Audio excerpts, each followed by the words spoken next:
Сәлем достар, сіздермен YouTube каналы. Бүгін біз сіздермен қалай киімді бояса болады, соны көрсететін боламыз. Ал ендеше кеттік. Так, міне Твердовскийға кіреміз. Ол ұшалады. Енді міне осылай бояйымыз киімді. Так, продолжить дейміз. Ең алдымен жөндеп алайық. Видео от первого лица. И болды. Бізге ол үшін бірінші котел, краситель, су. Міне, енді біз мұнда келеміз, мұнда қоямыз.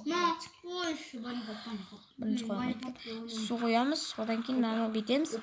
Одан кейін киім аламыз, достар. Киім аламыз.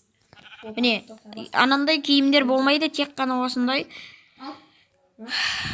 неден жасалған, кожаныйдан жасалған нелер болады. Міне, боялып жатыр, көріңіздер, әдемі қылып боялды. Міне, көріңіздер ма? Әп-әдемі, самая вишка. Көріңіздер, достар, осылай бояйды. Егер сіздерге видео ұнаса, подписаться етіп, лайк басаңыз, сіздермен болған YouTube каналға жазылыңыздар. Сау, сәлеметте болыңыздар.